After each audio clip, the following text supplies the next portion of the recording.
Dusty May is one of the rumored early favorites for the Louisville job, but there are legit reasons as to why the fan base is disagreeing over whether or not May should be the guy for the hire. We'll explain why on today's episode of the Locked On Louisville podcast. You are Locked On Louisville, your daily podcast on the Louisville Cardinals. Part of the Locked On Podcast Network, your team every day. Hey, what's going on, everyone? Welcome into another episode of the Locked On Louisville podcast. I'm your host, Dalton Pence. Today's episode brought to you by Nissan. Are you the kind of driver that likes to push things a little further? Ever wonder what adventure could be around the next corner? Take the Nissan Rogue, the Nissan Pathfinder, or Nissan Armada and go find your next big adventure. Check them all out today at nissanusa.com. As always, want to personally thank you all for making us your first listen of the day. Just a reminder, the Locked On Louisville podcast is free on all streaming services 5 days a week, your team every day.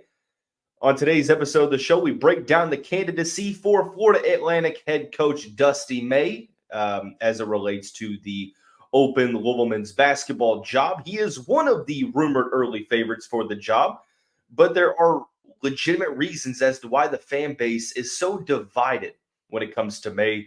There is pathway for success sustainable over multiple decades. However, there are some legitimate concerns as well. So we will weigh the pros and cons, but we begin by starting to discuss May being rumored to be one of the early favorites. Now, I think you have to take everything with a grain of salt at this point because some things are smoke screens. Other things might have a little bit of truth to them, and then you have some pieces of information that are just blatantly false. Unfortunately, for Louisville fans, it's pretty hard to differentiate between the three categories because we don't really have a baseline. I think one thing that we can all agree upon right now is that Scott Drew is the number one target for the job. Now, whether or not that's realistic or not, I know that Mike Rutherford said on his radio show that Louisville would be meeting with Drew's representation and offering a deal around $8 to $8.5 million annual value a season, but there's no telling if that is a ploy for him to get a raise or what the interest level is there. So instinctively, many have started to look to the next group, and there have been a couple names that have been thrown out there.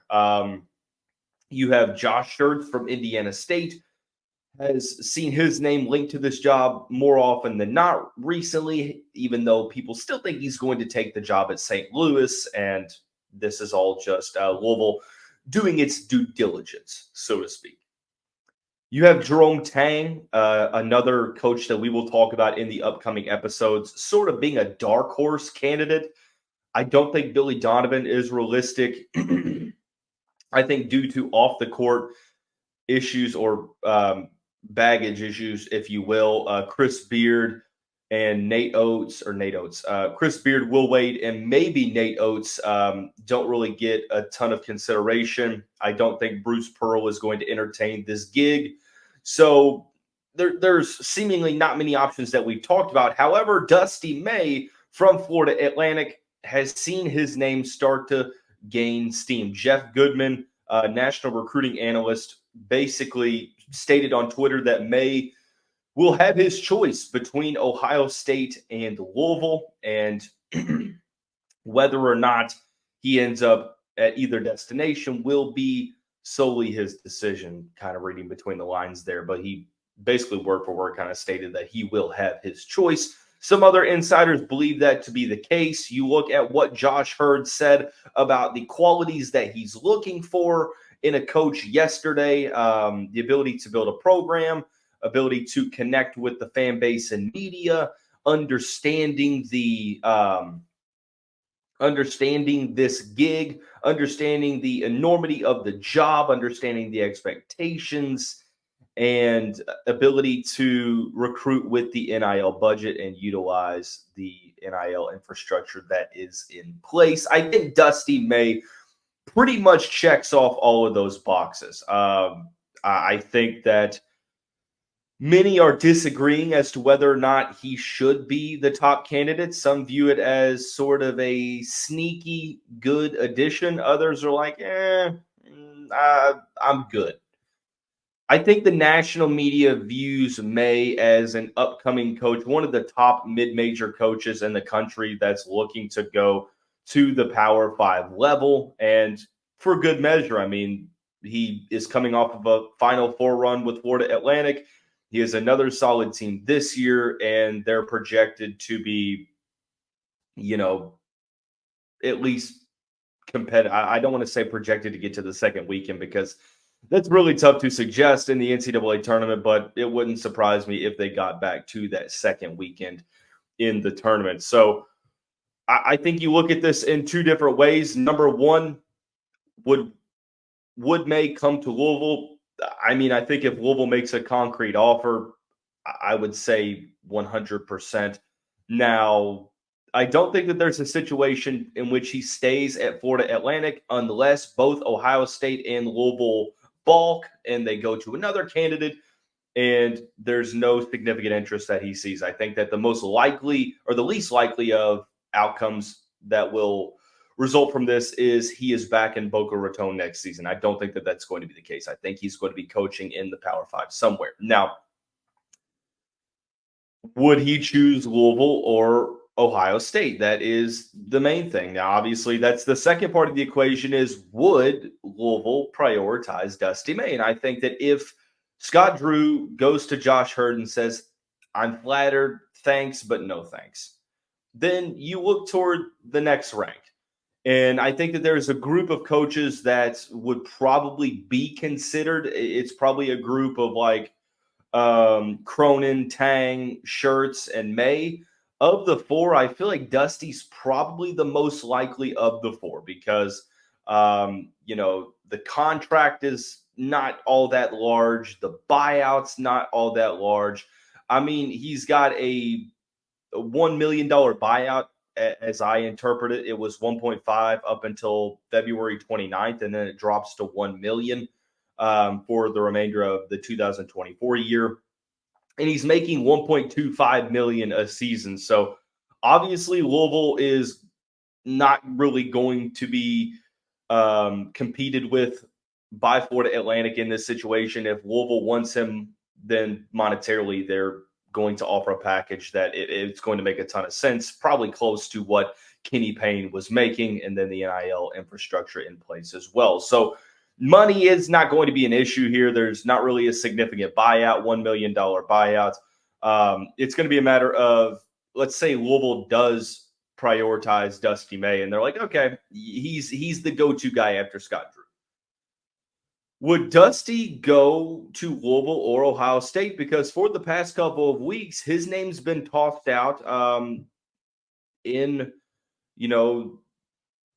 Midwest chatter, I guess you could say, national conversation that May is the favorite for the Ohio State job. Now, I know that LeBron has advocated to go get Dusty May. There's been multiple people that have advocated for Dusty. And I think many across the country view May as a rising star within the ranks. And I think that that's for good measure. But ultimately, it's going to come down between Louisville and Ohio State. I think that one of the ways maybe we look at this and May decides to go with Ohio State is there was a rumor that he's not a huge fan of the spotlight or the extremely bright spotlight. I don't know the validity of that, but if so, that would be one reason to choose Ohio State. Because Louisville and Ohio State, they're not really comparable programs. Louisville is a better program than Ohio State. And this is no disrespect to the Buckeyes because they've been better since 2018 than Louisville has. But when you put both programs up against each other, it's not particularly close. So if we're going job for job, Louisville is the better job. And I don't really think that it's all that close. But May is a Midwest guy from Peoria, Illinois. So both programs kind of appeal to that.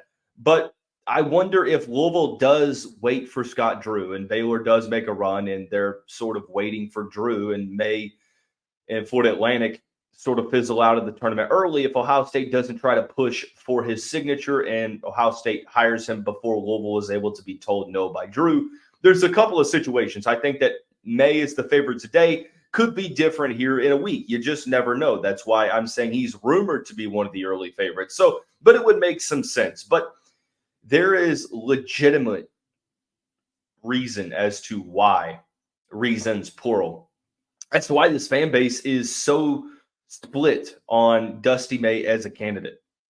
We're going to talk about the pathways to success, the pros of hiring a coach like Dusty May here momentarily after we talk about our friends and the title sponsor of the show, Nissan. This week's March Madness bracket highlight is brought to you by our friends at Nissan. Each week we're picking one team that stands out, a team that's pushed it further than the rest. The Houston Cougars can only be described as an armada. This top-seeded team is as hardcore as it gets out there, so it's no wonder they're expected to land a top seed in the tournament after their first season in the Big 12. And the Tennessee Vols can only be described as a Pathfinder. They've been thrilling to watch and have really created a lane for themselves after claiming the top spot in the SEC. Player of the Year candidate Dalton has carried the Vols all season and made them a team to watch in March. Take the Nissan Rogue, Nissan Pathfinder, or Nissan Armada and go find your next big adventure. Shop NissanUSA.com. Cardinal fans, I know that our team isn't in the tournament this year. Patience, it will happen here coming up next year, I predict it. But mark your calendar for the Locked On College Basketball Bracket Breakdown Show this upcoming Monday, March 18th at 7 a.m. Eastern Time. Experts Andy Patton and Isaac Shade will break down their brackets and discuss everything that you need to know to fill out a winning bracket and prepare for this year's NCAA tournament. Find the Locked On Bracket Breakdown on Monday, March 18th on the Locked On College Basketball Podcast. That's wherever you get your podcasts. Dusty May has a lot of intriguing qualities to not only his resume, but his personality and his coaching style that make me feel like there is a legitimate, concrete pathway to success here if he were to get the Louisville job. I think that he has a couple things working in his favor. There are legitimate pros and there are legitimate cons. Let's talk about the legitimate pros. We talked about, number one, it's not going to cost a lot of money for the Cardinals to get a guy like Dusty May. He is 47 years old, so not really battling the age factor here. He was an assistant for over a decade and a half, spent some time under Mike White at Florida, took over Florida Atlantic, which really is not that great of a program, and has since had a .651 winning percentage. And let me tell you something. For those who don't know, Florida Atlantic is really a tough place to build at. Before May took over the Owls program, Florida Atlantic had 4 winning seasons since 2000. None of those winning seasons did the Owls have single-digit losses. They had been to the tournament one time in the program history before Dusty May took over, and since then, he has had pretty decent success. It took him a little while to gain his footing in the organization. Spent, I think it was 4 seasons before the magical run last year, 4 seasons of winning basketball. Didn't have a losing record, winning records in each and every season, but went 35-4 last year and was fantastic. Now, he is able to build a program. Check. Talent evaluation and recruiting. I think that he has done a great job of utilizing the limited resources and really having an eye for scouting. Both John L. Davis and Elijah Martin, the top players from this team, were unranked coming out of high school. He recruited them. He saw the vision. He developed them into very, very good players. Vladislav Golden and Brian Greenlee, 2 key players on the team. Both were additions via the transfer portal. So May has shown the ability to add via the high school ranks and the portal while also developing lower rated guys. So you put a guy like Dusty May, who is a solid X's and O's coach, into a university with a fantastic NIL infrastructure, and which NIL is one of the main reasons why recruiting or one of the main factors in recruiting. So it's pretty it can be pretty much projected that whoever comes here to Louisville, that more than likely they're going to succeed recruiting because of the NIL at hand. So being able to evaluate the talent, being able to go out and develop those players as well and get them to play together, it's key. So you have the ability to build the program. You also have the talent evaluation. I am a huge fan of Dusty May's coaching style. I did a ton of analysis and research into who Dusty May was as a coach. As a person, he's passionate. He's caring. His players love him. They say he's one of the nicest guys that you'll ever meet, but he demands excellence on the court. Offensively, think European basketball. Think old Bobby Knight basketball, the trademarked motion offense. It's sort of a hybrid between taking some from his time playing at Indiana and also his love for European basketball. And that kind of meshes into the style of offense that he tries to run. His offenses play fast and they shoot a lot of threes. So it's an exciting brand of offense that I think many Louisville fans would welcome. One thing that I think they're extremely good at is utilizing space. It's a motion offense. A lot of their sets at this time are 4 out, 1 in type situations where you have 4 guys out on the wing and 1 guy in the middle. Those 4 guys are continually moving with and without the ball. The guy in the middle is trying to seal off the basket. Usually that is a rim protector, a guy who's very good around the rim. So qualities that Dusty May really focuses on in recruiting: the ability to handle the ball, the ability to shoot the ball as well. So it's not just a point guard facilitating, it's everyone moving without the ball. It's a very unselfish offensive style. The extra pass is critical. So you have this motion offense to where guys are moving, they're utilizing delayed handoffs, they are shooting the ball very well, they're making the extra pass. The focus is to get good shots. This is a quote from an article from The Athletic where May said, if you see space, you attack space. If you don't see space, you have to attack space. So you have to create space. Not if you don't see space, you have to create space. Let me correct myself.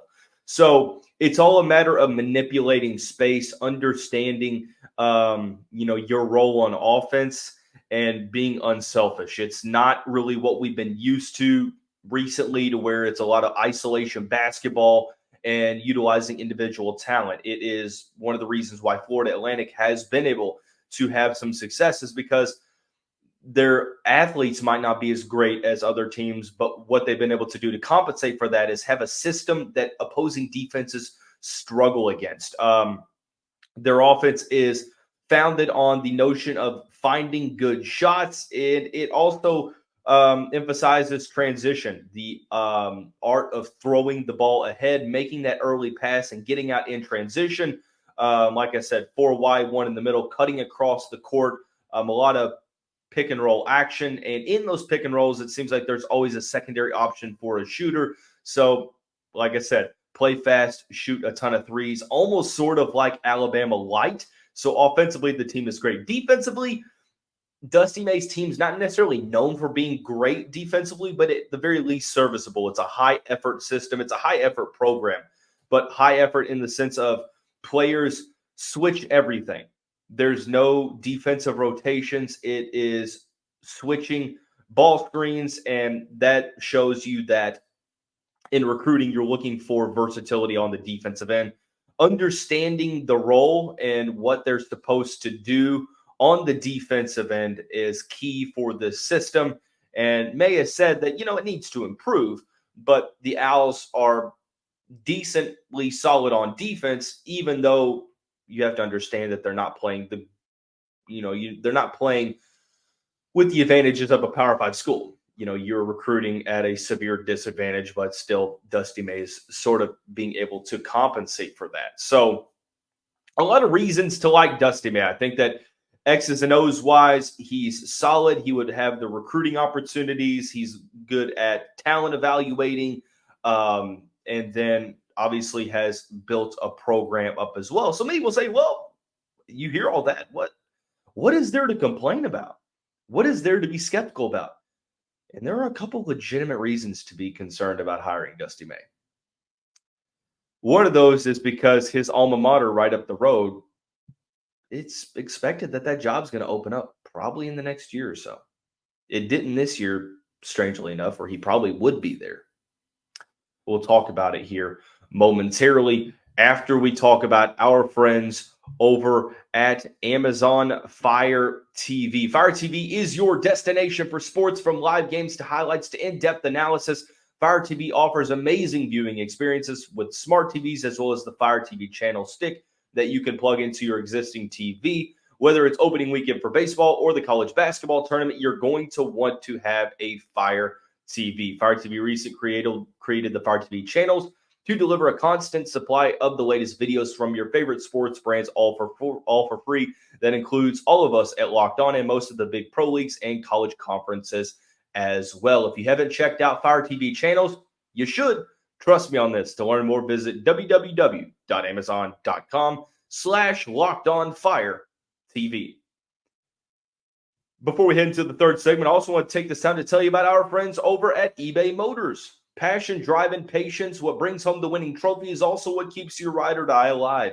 eBay Motors has everything you need to maintain your vehicle and level it up to peak performance.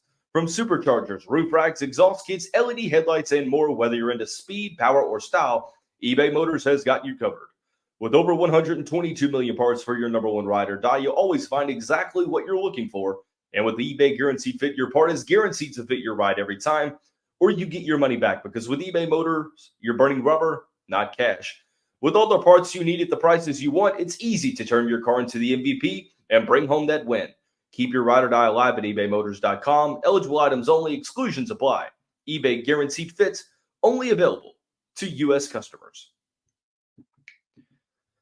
When the Indiana job didn't open up, I thought to myself, well, Dusty May might be a candidate for the Louisville job. He did go to Indiana. Indiana is his alma mater, and it is no secret that many IU fans want Dusty May to be the guy to bring Hoosier basketball back. And when Mike Woodson didn't lose his job, it seemed like it just delayed the inevitable for another season. So if Woodson doesn't turn it around for a year, well, that job is going to open up, and that's maybe not next year. It's the year after that. So hiring Dusty May, if you're Louisville, is a little bit risky, because what happens if you do make the hire for Dusty and in a year he bolts for Indiana? Now, I guess you could include something in his contract, whether it's a buyout to where like it's a heavy, steep price that Indiana would have to pay, which they do have more money than you would think to make a move like that, to where it would make sense for Indiana to go and get a guy like Dusty May. Then you're having to do the coaching search all over again. Maybe the program's in a better place. But do you really want to have this conversation all over again? I don't necessarily think you do. So that's one of the cons, is people don't want to be sitting on pins and needles thinking about whether or not May wants to go back to his alma mater. So there's no telling as to whether or not, if he were to go to Louisville, if he would leave for Indiana, but I think that there would be a possibility. So there's the focus on that. He wouldn't necessarily be the most exciting hire for this fan base. Like I mentioned, I feel like a lot of the fan base is torn. There's no doubt that Dusty May is a solid X's and O's coach. I think that he is scratching the surface of the coach he can be. I think he's one of the brightest up-and-comers in the industry, where he's going to get a big job, and it's going to be sooner rather than later, probably this cycle. But it wouldn't be something that brings the fan base back automatically. They would have to win or start winning early on. So maybe that's a concern, is, the excitement level there. The two things for me, and they kind of go hand in hand here, I don't really worry too much about the recruiting aspect of things, because Dusty May is a very likable dude, and Louisville has the NIL infrastructure to really be able to compete with almost anyone in the country. Now, whether or not you're going to be able to compete with Kentucky and Duke in the recruiting trail is one thing, but Louisville's really never been able to do that anyway. So what's the point there? It's one-year wonder syndrome and Power 5 progression and adaptability. Would his systems work in the Power 5?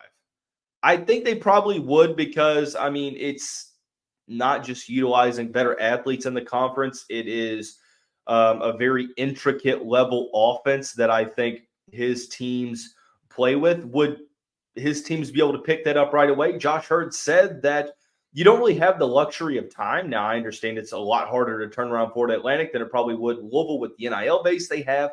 But to implement your system, how long would it take? Would it be something that is a seamless transition? Would guys be able to pick it up right away? Would it take, multiple years to get back to the NCAA tournament? Excuse me. All questions that you have to ask, but I go back to this one-year wonder syndrome. Dusty May, his resume is fairly short, and usually a coach at a place like Florida Atlantic at a mid-major would go somewhere else to take a next step and then jump to a Louisville job. Like Chris Mack was at Xavier, and I feel like that would be a job that Dusty May would be able to jump to and then make the jump to Louisville. But to make the jump already to Louisville, there is going to be a legitimate risk because there have been many flashes in the pan type situations to where a coach makes a deep run one season and he goes to a top program and boom, it just absolutely fails. It's happened multiple times. For every Brad Stevens, there are 10 candidates that don't succeed. But to play the devil's advocate, there is the opposite of that. Now, Dusty May, with that same starting five from last year, has had a very good year. It didn't seem like a fluke season. Now, whether or not they're going to make it back to the Final Four, TBD. But I would feel much more comfortable with this if Florida Atlantic makes the second weekend, because it shows, hey, look, it wasn't necessarily all that much of a fluke. And we made it to the second weekend of the tournament, something that I did at Florida Atlantic. Give me the resources of Louisville and let me cook. But having a one-year wonder to where, yes, 35-4 was extremely impressive. And I understand he's made Florida Atlantic into a program, at least right in the current sense, a team that you don't even really think of too much as a mid-major because they've been good all season. They've been ranked this year. They're going to be an at-large team, even if they don't win their conference tournament. So you have to wonder risk-wise, and you're looking at Louisville, and you have to make a move that is as close to being a surefire success as it comes. And there are some concerns because Dusty May has only been at Florida Atlantic. There's no track record before that as a head coach, albeit he's done pretty solid as a head coach at Florida Atlantic. He hasn't been anywhere else. He's been to the tournament one time in 5 seasons. This will be number 2 in 6 seasons. So there's some concern from the fan base thinking that this is uninspiring. This is a risk. Despite Florida Atlantic being good, there's no guarantee that that's going to translate to the Power 5 level, and that is very true. You're going up against better coaches.